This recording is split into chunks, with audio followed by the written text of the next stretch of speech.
serta membangun Indonesia dengan pajak. Kita yakin bisa jadi pahlawan negeri, hidup makin lebih berarti, mengabdi bersama untuk negeri. Pajak tubuh Indonesia tangguh.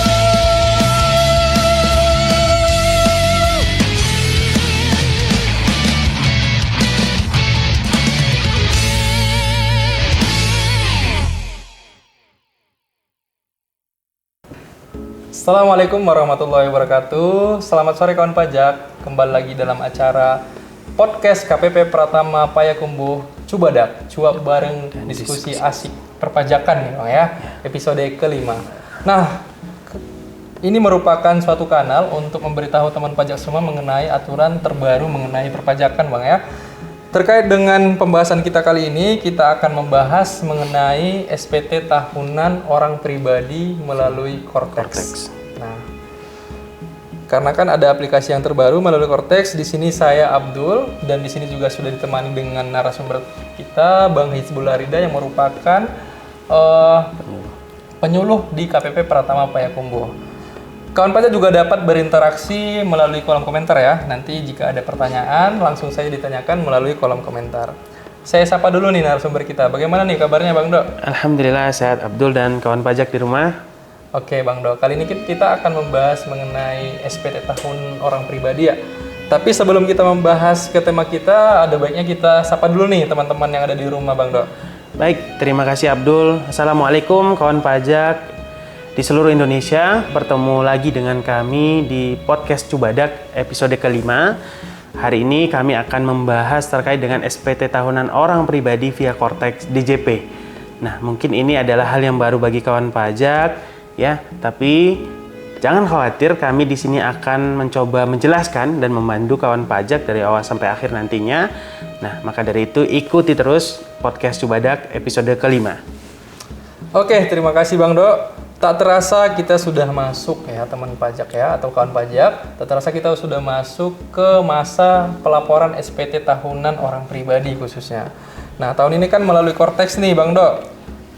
Kira-kira masih banyak nggak teman pajak yang nggak tahu kalau pelaporan kali ini melalui Cortex gitu? Oke Abdul, saya coba jelaskan kepada kawan pajak semuanya bahwasanya memang tahun ini sudah di tahun 2026. Berarti sudah masuk ke periode pelaporan SPT tahunan orang pribadi tahun pajak 2025. Nah, perbedaannya tahun ini kita menggunakan Cortex DJP. Jadi udah nggak digunakan lagi yang namanya DJP online yang selalu kawan pajak gunakan selama ini. Nah, memang akan ada penyesuaian. Karena memang Cortex ini sudah diimplementasikan sejak 1 Januari 2025. Jadi tahun 2025, tahun pajak 2025 yang dilaporkan di 2026 ini kita sudah menggunakan Cortex DJP, tidak lagi menggunakan DJP online. Nah, kawan pajak jangan khawatir, karena apa? Karena memang kami akan selalu memandu ya di seluruh pelayanan kami di KPP dan juga sudah tersedia tutorial YouTube dan juga di sosial media. Jadi tinggal kawan pajak ikuti, insya Allah kawan pajak bisa melaporkan SPT tahunan orang pribadi via Cortex DJP. Oke, sesuai dengan tema kita kali ini Bang Do. Kenapa kita menyampaikan SPT tahunan menggunakan Cortex? Apakah memang berbeda dengan DJP online yang lama gitu? Tentunya berbeda ya kawan pajak ya. Karena apa? Karena memang Cortex ini didasari dengan PMK 81, yaitu terkait dengan ketentuan perpajakan dalam rangka pelaksanaan sistem inti administrasi perpajakan. Dan ini berlaku sejak 18 Oktober 2024. Nah, aturan ini juga didukung oleh Undang-Undang HPP, Undang-Undang 7 tahun 2021, dan peraturan teknisnya itu di per 11 tahun 2025. Nah, kenapa penting kita memahami dasar hukum ini? Karena apa? Karena untuk mengatur tata cara, mekanisme, dan pelaporan pajak dalam sistem Cortex, termasuk nih NIK menjadi NPWP. Nah, ini semua diatur di PMK 81 2024. Berikutnya, menetapkan format tunggal SPT orang pribadi yang sebelumnya menggunakan format 1770S dan 1770SS. Nah, saat ini menggunakan format tunggal dan mengatur ulang terkait dengan bukti potong BPA1 dan bukti potong A2 terkait dengan karyawan dan PNS TNI Polri. Nah, ini diatur ulang, yaitu di per 11 tahun 2025. Nah, terkait dengan batas waktu penyampaian SPT tahunan 31 Maret itu diatur di Undang-Undang Nomor 7 Tahun 2021. Nah, pelaporan saat ini sepenuhnya menggunakan web di portal wajib pajak Cortex, di mana e-fin sudah tidak digunakan lagi. Karena apa? Karena sudah digantikan dengan kode otorisasi DJP atau sertifikat elektronik.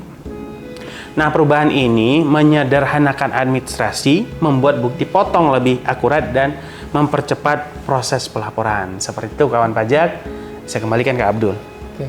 Sudah jelas ya kawan pajak kenapa sih tahun ini kita menggunakan Cortex begitu ya? Karena tadi udah dijelaskan juga aturannya dan kenapa harus menggunakan Cortex. Untuk selanjutnya dalam penyampaian SPT ini tentu ada yang perlu kita siapkan nih Bang. Betul. Apa kira-kira yang perlu kita siapkan agar teman pajak juga menyiapkan diri untuk melaporkan SPT-nya? Baik, yang utama yang harus dilakukan oleh kawan pajak adalah melakukan pemadanan NIK menjadi NPWP. Nah, kalau sudah dipadankan, barulah kawan pajak masuk ke step aktivasi akun Cortex. Nah, setelah aktivasi, jangan lupa diajukan pembuatan kode otorisasi DJP ya agar terdaftar sertifikat digitalnya dan bisa divalidkan. Nah, berikutnya bagi yang bekerja jangan lupa menyiapkan bukti potong ya. Terus juga harus menyiapkan ya daftar harta dan utang serta data keluarga. Nah, jangan khawatir, nanti pada saat di SPT tahunan Cortex, kawan pajak tinggal mengklik fitur posting dan akan terjadi sinkronisasi data. Nah, jadi seluruh bukti potong ya, baikkah itu A1, A2 untuk karyawan tetap ya, PNS TNI Polri, termasuk BP21 untuk karyawan tidak tetap dan termasuk bukti potong yang final, itu semuanya akan otomatis muncul di SPT kawan pajak. Nah, untuk daftar harta dan utang ini disiapkan ya, daftar aset, tabungan, kendaraan, ya, rumah, dan termasuk dengan saldo hutang per 31 Desember. Nah, itu disiapkan. Berikutnya data tanggungan. Ini semua ada di kartu keluarga. Silakan disiapkan. Dan berikutnya yang terakhir laporan keuangan bagi wajib pajak yang menyelenggarakan pembukuan. Seperti itu, Abdul. Oke, jadi kawan pajak kira-kira itu semua yang perlu disiapkan sebelum kita melakukan pelaporan SPT melalui Cortex. Nah, sebelum kita masuk ke inti dari pengisiannya nih, Bang Ridho, kita perlu mungkin menjelaskan lebih gamblang ya, apa sih perbedaan dari pelaporan SPT di era Cortex dengan sebelum era Cortex gitu. Baik, kawan pajak, saya coba jelaskan terkait dengan orang pribadi yang dahulu biasanya familiar menggunakan e-filing dan e-form di DJP online. Nah, saat ini kita sudah menggunakan Cortex DJP yang dimana seluruh datanya sudah terintegrasi. Ya, sistemnya sudah pre-populated. Artinya apa? Datanya sudah terotomatis terisi gitu ya untuk bukti potong dan daftar hartanya. Nah, untuk e-fin ya sudah digantikan dengan aktivasi akun langsung. Jadi sudah tidak menggunakan e-fin lagi, tapi aktivasi akun. Nah, perbedaannya apa-apa saja ya antara Cortex dengan Legacy ya, atau sistem sebelumnya. Yang pertama itu sistem dan akses aplikasi. Sebelumnya ya menggunakan DJP online yaitu e-filing atau e-form ya, aplikasinya terpisah, pembayaran dan pelaporannya juga terpisah, dan ini memerlukan e-fin dan Acrobat Reader ya, Adobe Acrobat Reader untuk mengakses e-form. Nah, itu yang pertama. Berikutnya era Cortex, yaitu dengan satu portal terintegrasi ya untuk semua layanan perpajakan, login menggunakan NIK atau akun aktivasi dan menggunakan sertifikat digital atau Paspres yang biasa kita kenal ya untuk di Cortex-nya. Berikutnya jenis formulir dan pengisian. Nah, sebelumnya kita menggunakan untuk orang pribadi itu 3 formulir. Ya, 1770SS, 1770S dan 1770. Nah, ini berdasarkan jenis penghasilannya. Sedangkan di era Cortex ya disederhanakan menjadi satu format SPT saja. Nah, berikutnya alur pengisian dan data. Nah, untuk ke lampiran ya, untuk ke lampiran ke induk itu sudah otomatis. Sedangkan untuk Cortex saat ini kita harus menjawab kuesioner di induk, iya atau tidak. Nah, karena ini menentukan bentuk lampirannya nantinya. Nah, untuk data bukti potong A1 dan harta ini sudah otomatis terisi di sistem. Dan ini bertujuan untuk mengurangi kesalahan input. Seperti itu. Jadi, ingat untuk bukti potong kita udah nggak input manual lagi ya. Semuanya sudah otomatis tersedia di sistem. Nah, berikutnya validasi dan tanda tangan. Kalau di sistemnya lama, kita pakai kode verifikasi, ingat nggak tuh? Token yang dikirim ke email atau ke handphone ya, yang kita gunakan. Nah, sedangkan dengan Cortex saat ini sudah menggunakan sertifikat digital, ya. Dan ini untuk memberikan keamanan kepada wajib pajak. Nah, terakhir fitur tambahannya yaitu untuk dulunya kalau di sistem sebelumnya kalau kita lupa password itu harus meminta EVIN terlebih dahulu. Nah, kalau dengan saat ini sudah dengan mengakses menu lupa kata sandi. Jadi banyak kemudahan ya untuk penggunaan aplikasi Cortex di Cortex DJP itu sendiri. Silahkan kawan pajak coba ya, kalau memang ada kendala nanti bisa mengikuti podcast ini sehingga kawan pajak mendapatkan informasi seperti itu. Oke, udah jelas sekali ya penjelasan dari Bang Rido mengenai perbedaan era sebelum Cortex dengan era setelah Cortex. Itu banyak sekali ya, Bang ya. Memang pada intinya kita itu mencoba transformasi supaya lebih mudah di wajib pajaknya begitu kira-kira. Betul. Dan sekarang itu sudah lebih banyak terintegrasi datanya ya, seperti paperload data dan sebagainya gitu. Kemudian kita masuk ke intinya nih Bang. Intinya itu pengisian SPT-nya. Kan banyak juga teman pajak yang belum mengerti cara mengisinya di Cortex gitu. Nah, kira-kira bagaimana nih cara mengisi SPT melalui Cortex, Bang? Baik, kawan pajak, saya coba menjelaskan ya terkait dengan pelaporan SPT melalui Cortex DJP. Jadi kalau kawan pajak sudah login ya, tadi yang penting password sudah ada, bisa login ya. Terus jangan lupa ajukan permintaan kode otorisasi ya, Paspres untuk sertifikat digital. Itu penting ya di awal ya. Nah, kalau itu sudah ada, berikutnya silahkan kawan pajak masuk ke surat pemberitahuan. Nah, di surat pemberitahuan nanti ya, kawan pajak klik terus nanti pilih buat konsep SPT. Nah, kalau sudah buat konsep SPT, nanti di detail SPT-nya akan muncul ya. Akan muncul pilihan SPT yang kawan pajak tadi telah buat konsepnya, yaitu PPh orang pribadi ya, SPT tahunan, periodenya Januari sampai Desember 2025. Statusnya normal untuk yang pertama kali ya. Nah, kalau detail konsepnya sudah muncul ya, nanti ada tombol pen ya. Nah, itu untuk edit atau mengisi SPT itu sendiri. Nah, kalau kawan pajak sudah masuk ke SPT-nya ya, melengkapi SPT, jangan lupa yang pertama kali ya kawan pajak lakukan adalah mengklik tombol posting. Ya, mengklik tombol posting. Oke. Nah, setelah tombol posting diklik, berikutnya ada pilihan pekerjaan kah, pekerjaan bebas kah, usaha ya. Dan untuk metode pembukuan atau pencatatannya pilih yang pencatatan kalau memang tidak menyelenggarakan pembukuan. Nah, berikutnya periksa data kembali ya, di lampiran itu ada data yang tersedia ya, itu banyak. Nanti dicek data-datanya, kalau sudah sesuai tinggal dilanjutkan, tinggal dijawab kuesioner yang ada di induk tadi ya, sesuai dengan jenis pekerjaan atau usaha dari kawan pajak orang pribadi. Nah, lebih lengkapnya lagi, ini semua sudah ada di kanal YouTube-nya Ditjen Pajak RI ya, yaitu terkait apakah kawan pajak itu sebagai karyawan ya, usahawan atau pekerjaan bebas. Nah, untuk melaporkan SPT tahunan jangan lupa klik tombol bayar dan lapor. Karena kan ada 2 SPT ya, nanti SPT yang kurang bayar atau SPT nihil ya. Nah, jangan lupa sama-sama tetap diklik ya tombol bayar dan lapor. Nah, nanti akan muncul pilihan ya untuk penandatanganan SPT. Masukkan itu berupa ID dan kata sandi atau yang kita sebut dengan Paspres. Berikutnya jangan lupa disimpan ya, konfirmasi tanda tangan. Nah, kalau dalam hal SPT-nya kurang bayar, maka otomatis billingnya akan terdownload.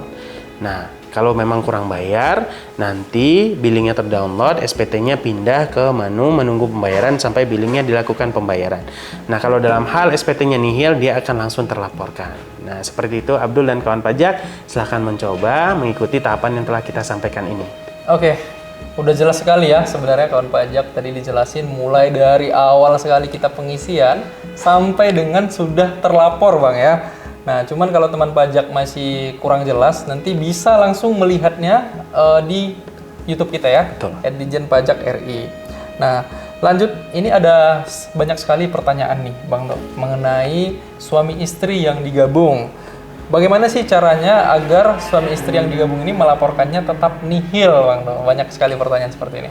Baik, konteksnya seperti ini dulu kawan pajak. Pastikan bahwasanya memang istrinya memperoleh penghasilan dari satu pemberi kerja. Nah, itu Satu dulu. pemberi kerja Itu ya. yang dipastikan. Jadi satu pemberi kerja. Jadi istri hanya bekerja di satu pemberi kerja dan bukti potongnya hanya satu dari satu pemberi kerja. Gitu. Maka selanjutnya di bahagian data unit keluarga di akun Korteks suami dilengkapi data-datanya, dijadikanlah istri sebagai tanggungan. Nah, dalam hal istri sudah menjadi tanggungan, Kita ulangi lagi pertanyaan yang sering sekali ditanyakan oleh teman pajak ataupun kawan pajak yang ada di rumah. Ini untuk istri-istri yang digabung SPT-nya ke dalam SPT suami. Kira-kira bagaimana cara melaporkannya agar tetap nihil? Nah, gimana nih Bang Do? baik, tadi saya coba jelaskan ya kawan pajak bahwasanya kalau memang ingin menggabung dengan suami, yang jelas istri harus memperoleh bukti potong dari satu pemberi kerja. Jadi konteksnya itu ya, si istri memperoleh bukti potong hanya satu dari pemberi kerja, gitu. Maka bisa digabung dengan suami dengan cara ya dilengkapi daftar unit anggota keluarga di akun suami. Nah, selanjutnya kalau sudah istri menjadi tanggungan, barulah berikutnya istri dinonaktifkan. Nah, kemudian nanti sistem Korteks akan otomatis menggabungkan penghasilan suami dan istri beserta bukti potongnya. Kalau memang sudah tergabung, otomatis lapornya nanti di SPT suami, ya, tidak lagi di SPT istri, karena sudah tidak bisa dilaporkan, gitu ya. Terus juga banyak yang bertanya, lah kalau nanti saya dinonaktifkan istri, saya nggak punya akun Korteks dong? Betul. Tetap punya, ya. Jadi sepanjang istri sudah memiliki akun Korteks, ya, dan dia akan dibuatkan bukti potong oleh pemberi kerja, itu tetap bisa walaupun statusnya sudah nonaktif ya.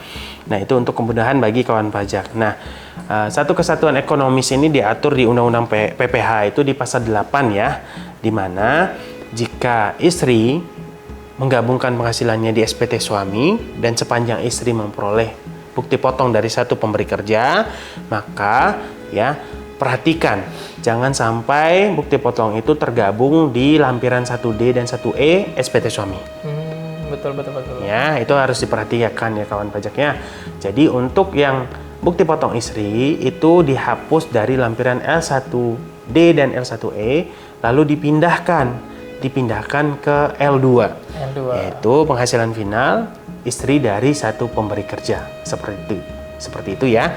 Jadi dipindahkan ke L2 ya, penghasilan istri dari satu pemberi kerja. Nah, seperti itu Abdul. Semoga kawan pajak yang berstatus istri dapat solusi ya dari podcast ini. Oke, sebelum kita lanjut lagi nih Bang, kira-kira di kolom komentar ada nggak teman pajak di situ? Ada nggak nih kawan pajak yang ingin bertanya gitu? Via kolom Mana tahu ada yang komentar. bertanya. Jika memang tidak ada, terima kasih Bang Ridho sudah mau meluangkan waktunya sore kali ini. Jangan bosan ya, nanti kita undang lagi. Silahkan Bang jika masih ada yang mau disampaikan ke kawan pajak gitu. Apa kira-kira mau disampaikan? Oke. Pesannya. Baik, kalau memang tidak ada pertanyaan, memang baiknya kita tunggu ya. Kita tunggu. Karena memang kita sangat butuh nih interaksi dari kawan pajak terkait dengan podcast kita kali ini, yaitu terkait dengan SPT tahunan orang pribadi via Korteks. Pertanyaan nih Bang, jadi kalau misalnya muncul bukti potong lain yang kita merasa nggak mendapat bukti potong itu gimana ya perlakuannya ya? Oke, Iya. baik. Jadi saya jelaskan dulu nih Bang sedikit. Jadi kan sering sekali wajib pajak itu datang ke kantor pada saat membuat SPT muncul langsung bukti potong yang sudah terpopulated dari tempat lain gitu. Kadang-kadang mereka tidak tahu nih Bang, ini bukti potong dari mana dan sebagainya gitu. Kira-kira kenapa sih muncul di situ gitu? Pertanyaannya pasti itu kan. Oke, baik. Sebenarnya memang kalau mekanisme pemotongan ini kan memang berlaku untuk seluruh wajib pajak dalam negeri ya, terutama untuk badan usaha. Nah, jadi memang banyak aturan yang mengatur terkait itu. Tapi yang perlu kita perhatikan adalah ketika mungkin ada bukti potong yang salah diterbitkan. Karena kan saat ini untuk orang pribadi menggunakan NIK ya. Nah, NIK itu bisa jadi agak mirip ya, terus mungkin salah pengetikan di 1 angka, 2 angka sehingga terpindahkanlah ya ke mungkin awalan depannya sama tapi tahun lahirnya agak geser dikit, yang 192, yang 193 gitu kan. Nah, terus masuk tuh bukti potongnya ke orang yang berbeda. Dan orang yang bersangkutan atau orang pribadi tersebut merasa, wah saya tidak ada nih bekerja dengan pihak tertentu dan saya harusnya tidak memperoleh bukti potong ini nih. Nah, ini apa yang harus dilakukan? Nah, kawan pajak ya, kalau memang kawan pajak memperoleh bukti potong yang itu tidak ada hubungan pekerjaan atau bukti potong itu tidak sebenarnya untuk diperoleh atas diri kita atau NPWP kita, maka silakan ya itu untuk dieliminasi saja dari lampiran L1D dan L1E. Karena apa? Karena kalau hanya diperhitungkan di L1E ya, maka itu kemungkinan akan jadi lebih bayar. Karena apa? Hanya diakui bukti potongnya, tidak diakui penghasilannya. Betul. Nah, tapi kalau memang itu benar bukti potong yang atas nama kita dan atas pekerjaan yang kita lakukan atau jasa yang kita lakukan, silakan jangan lupa diinput juga itu di L1D-nya. Gitu. Agar muncul nanti ke induknya. Iya, jadi nanti akan muncul penghasilan dan bukti potongnya untuk dihitung ulang secara keseluruhan. Tapi kalau memang nyata-nyata itu adalah bukti potong yang salah terbit, ya, dan kita tidak berhak untuk mengakui itu, ya maka boleh dieliminasi di L1E dan L1D-nya. Jangan dieliminasi di D tapi nggak dieliminasi di E. Gitu. Dua-duanya harus dieliminasi, tinggalkan saja BPA1 atau BPA2 ya di lampiran L1D dan L1E-nya. Maka nanti induknya akan otomatis. Terus kita ingatkan juga untuk PTKP. Nah, ini sering PTKP. nih. Sering juga salah tuh PTKP. Iya. Kalau PTKP, pastikan PTKP yang kita gunakan sebagai karyawan atau PNS TNI Polri itu adalah PTKP yang ada di BPA1 atau BPA2 kita. Harus sesuai, Bang ya. Harus sesuai. Bukan yang dikira-kira anak saya udah berapa gitu. Jadi disesuaikan dengan bukti potongnya berarti, Bang ya. Betul. Karena memang ada ketentuan khusus yang mengatur ya. Kalau dalam hal nanti kita salah pengisian padahal kita ini adalah karyawan swasta, PNS TNI Polri ya, atau termasuk pejabat negara dan pensiunan, itu kan diatur di Per 11 2025. Dan sebelumnya itu juga terkait dengan teknis pemotongan PPh pasal 21 itu diatur di PMK 168 2023. Atas kelebihan potong itu di pasal 21 ya, atas kelebihan potong yang diakibatkan oleh masa pajak selain dari masa pajak terakhir. Artinya dari Januari ini sampai November kan menggunakan tarif efektif rata-rata tuh. Betul. Nah, kesalahan bukan kesalahan sih, memang karena tarif efektif rata-rata memicu untuk jadi kelebihan potong karena pada saat di Desembernya kan menghitung ulang ya dengan tarif pasal 17. Jadi PPh 21-nya dihitung ulang ternyata kelebihan potong. Nah, status kita adalah pekerja.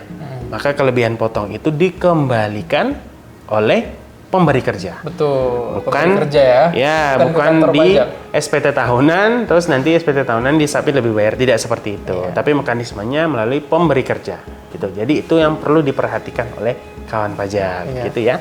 Ini banyak juga, Bang, pertanyaan mengenai bukti potong yang lebih itu. Sebenarnya pada prinsipnya memang di bukti potong itu dia kelebihan ya, kelebihan di perusahaannya gitu. Perusahaannya sudah memotong dia dari Januari sampai November dan setelah dikalkulasi di Desember ternyata memang lebih bayar. Nah, lebih bayarnya itu dikembalikan ke teman pajak melalui Pemberi perusahaan kerja. ya, pemberi kerja gitu, bukan dari SPT-nya. Di SPT itu hanya menyesuaikan saja sebesar yang terutangnya, begitu kira-kira kan, Bang? Ya, betul sekali. Jadi kalau dalam hal kawan pajak mungkin ragu nih mau lapor SPT, tapi banyak nih komponen-komponen di lampirannya yang kawan pajak kurang paham. Ya, bisa dengan melihat video ini atau kawan pajak datang saja ke KPP terdekat dimanapun itu ya, boleh ya. Tidak ada lagi namanya pembatasan. KPP manapun boleh didatangi untuk melakukan konsultasi ya, atau mengacu ke Satgas SPT tahunan. Karena saat ini masih ada Satgas SPT tahunan di seluruh KPP. Seperti itu, Abdul. Ini kita mungkin membahas agak detail terkait dengan teknis pengisian kali, Bang ya. Jadi kan pada saat pengisian ini kadang-kadang wajib pajak itu bingung, Bang, dengan pertanyaan itu sendiri gitu. Memang kita menyarankan supaya membacanya lebih hati-hati aja, baru nanti jawab ya atau tidak. Karena memang di induk itu kan dia isinya hanya pertanyaan iya atau tidak. Apalagi ada kemarin saya dapat case nih, Bang. Ada wajib pajak yang kerja pekerja lah kita bilang ya, yang kerja, terus dia mencentang pengurang pajak, fasilitas pajak. Itu kan sebenarnya khusus cash ya, cash khusus tertentu, nggak semua orang bisa gitu. Jadi kalau memang ada yang membingungkan ataupun yang tidak tahu oleh wajib pajaknya, mending dipilih tidak Bang ya. Betul. Yang dipilih tidak gitu. Nah kira-kira gimana nih kalau dari sisi Bang Ridho? Baik, kalau di sisi kita selaku Fiskus yang menjelaskan SPT ke kawan pajak coba diteliti lebih lanjut lagi jawaban-jawaban yang diberikan di form induk ya. Kalau memang kita di situ ditanya apakah Anda memiliki penghasilan dari pekerjaan, kita jawab iya. Terus nanti kalau ditanya penghasilan luar negeri, penghasilan dalam negeri lainnya, ya kan, atau penghasilan-penghasilan yang sifatnya bukan objek, ya kalau memang tidak, berarti kita harus jawabnya tidak. Betul. Fasilitas-fasilitas untuk kita orang pribadi biasanya itu memang pekerja ya mayoritas tidak ada fasilitas pengurang, maka kita pilih juga tidak gitu. Nah, jadi jawaban yang kita berikan di induk itu menentukan bentuk lampirannya. Jadi jangan sampai salah dalam menjawab. Maka itu perhatikan ya kan di YouTube ya dan di sosial media banyak tuh tutorial atau dari KPP juga banyak tuh dibagikan tutorial tata cara pengisian SPT karyawan PNS dan Polri. Nah, itu diikuti. Jangan sampai salah dalam memberikan jawaban sehingga pelaporan SPT-nya juga terjadi kesalahan. Gitu. Jadi hati-hati. Kalau paling baik ya udah kami bantu, kami pandu ya, kami dampingi di KPP. Seperti itu. Ya, karena memang setiap jawaban ya yang ada di induk pasti memunculkan lampiran Bang ya. Betul. Karena dia kalau kita memilih ya, sudah pasti kita wajib mengisi sesuatu di lampiran gitu ya. Makanya paling aman sebenarnya jika teman pajak nggak tahu nih, ini apa sih sebenarnya gitu, pilih aja tidak gitu ya. Betul. Kira-kira ya. Jadi intinya kalau untuk pekerja swasta yang dia isi hanya induk dan lampiran L1. Nah, kalau dia PNS TNI Polri, sepanjang dia memiliki penghasilan yang bersifat final tarif golongan, berarti nanti dia mengisinya induk L1 dan L2. Iya. Nah, kalau dalam hal dia pekerjaan bebas. Nah, pekerjaan bebas berarti nanti dia harus menjawab pekerjaan bebas kalau belum mengajukan NPPN, silakan ajukan sebelum pelaporan SPT tahunan. Betul. Jangan pada saat lapor SPT pilih NPPN itu nggak bisa. Nah, jadi harus diajukan NPPN-nya ya, baru dipilih saya menggunakan norma penghasilan gitu ya. Baru nanti akan terbuka ya di L3 baik di L31A atau L31B gitu. Mungkin biar teman-teman tahu juga nih, pekerjaan bebas itu kan sebenarnya banyak nih Bang ya. Pekerjaan bebas, namanya bebas ya, nggak terikat dan sebagainya gitu. Kira-kira contoh yang familiar dengan teman-teman pajak gitu apa Bang? Contohnya gitu. Baik, untuk pekerjaan bebas itu ya kelompok pekerjaannya berupa dokter, ya, satu dokter, pengacara, akuntan, pokoknya ya, yang nggak terikat lah ini ya. Iya, notaris, PPAT. Iya, PPAT, Iya, PPATK ya. Betul, PPAT. PPAT. PPAT Sorry. juga akuntan termasuk di situ. Iya, jadi memang karena memang dia tidak terikat, dia pekerjaannya bebas, makanya dia sendiri gitu Bang ya. Betul. Dan memang ada katanya ada dipotong gitu Bang. Gimana bahasanya itu? Betul. Ya termasuk pengacara juga ya, itu pekerjaan bebas ya. Ya, kalau memang dalam hal bekerja dengan ada pemberi kerja ya berupa bentuknya instansi pemerintah kah atau badan usaha ya kan, karena mereka kan wajib melakukan pemotongan. Nah, biasanya kalau memang sudah dipotong 5% dan ternyata penghasilan kena pajak kita ya, penghasilan kena pajak kita udah di atas 60 juta, ya, maka otomatis kan kena di 15% ya. Betul. Nah, walaupun memang ada tadi kreditnya 5%, terus ternyata penghasilan kena pajaknya sudah di 15%, ya tentu nanti pada akhirnya kalau memang tidak ada angsuran pasal 25, maka dia akan menjadi kurang bayar. Seperti itu kawan pajak yang melakukan pekerjaan bebas, apakah seperti dokter, pengacara, atau akuntan ya. Oke, mungkin udah jelas sekali ya Bang ya pembahasan kita, mulai dari cara pengisian, cara kasus lah ya. Kalau ada kasus, bagaimana cara kita nge-treatnya gitu. Apalagi pekerja itu kan ada 3 Bang ya kalau nggak salah ya.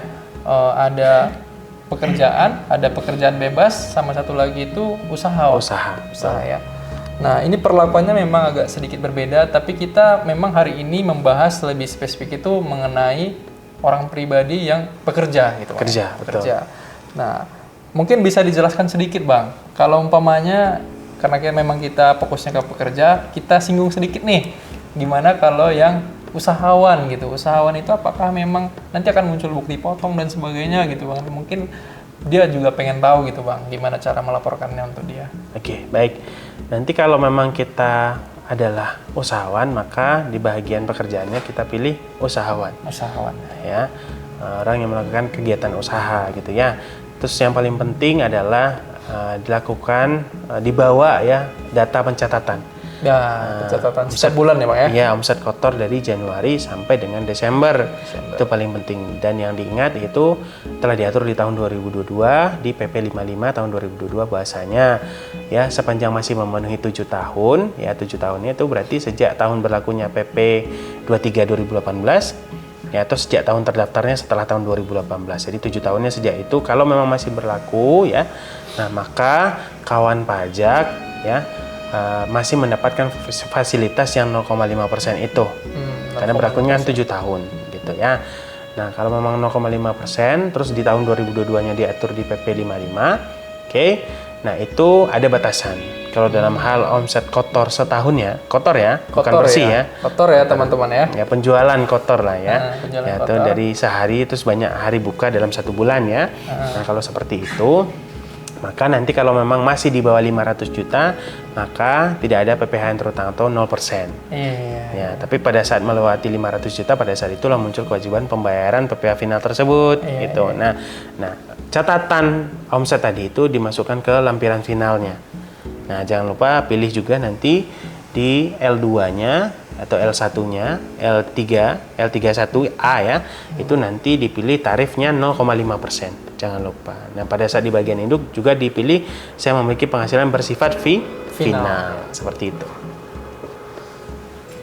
Oke, terkait dengan yang final ini sebenarnya kesulitannya kan menghitungnya Bang. Kadang-kadang kan banyak kawan pajak gitu udah terlanjur nggak ngitung dan sebagainya. Kadang-kadang banyak juga yang bertanya-tanya dari mana cara ngitungnya gitu Bang. Oke. Kalau cara ngitungnya biasanya kan sekarang sudah banyak aplikasi online ya di Play Store juga kan, buku kas atau apalah ya yang bisa membantu, atau kalau memang punya laptop bisa bikin di Excel gitu kan, per tanggal banyak hari buka, omset atau penjualannya berapa, atau dari buku kasir dan segala macamnya. Aplikasi kasir itu kan bisa digunakan untuk menghitung itu ya. Yang paling baik ya memang itu dihitung, dilakukan pencatatan sesuai dengan keadaan yang sebenarnya ya, karena supaya untuk menentukan apakah kita ini di atas 500 juta atau di bawah 500 juta. Yang penting kawan pajak ya, kalau memang untuk pelaporan SPT via Kortek ini baca panduannya dengan lengkap ya. Kalau dalam hal masih tidak paham, maka boleh datang ke KPP untuk lakukan konsultasi seperti itu. Betul sekali. Oke, terima kasih Bang Dok karena udah panjang sekali penjelasannya dari tadi ya mengenai isu yang gabung dengan suami lah, apakah ada case yang baru kah. Jadi udah banyak sekali pembahasan kita kali ini Bang Dok. Kira-kira ada nggak mau disampaikan Bang Dok ke teman pajak atau kawan pajak yang ada di rumah nih biar tetap semangat menjalani hari-harinya begitu? Oke, buat kawan pajak, sebagai penutup dari saya menyampaikan apresiasi yang sebesar-besarnya kepada kawan pajak semua yang telah turut serta membangun negeri ini dengan membayar pajak. Mari kita terus bersinergi untuk Indonesia yang lebih baik. Pajak tumbuh, Indonesia tangguh. Luar biasa, terima kasih juga kepada para penonton ya ataupun kawan pajak kita yang ada di rumah, karena kontribusi kawan pajak semua telah menjadi penopang untuk pembangunan ekonomi di Indonesia ini. Luar biasa sekali pembahasan kita sore kali ini. Terima kasih kawan pajak yang sudah menyimak Cubadak episode kelima.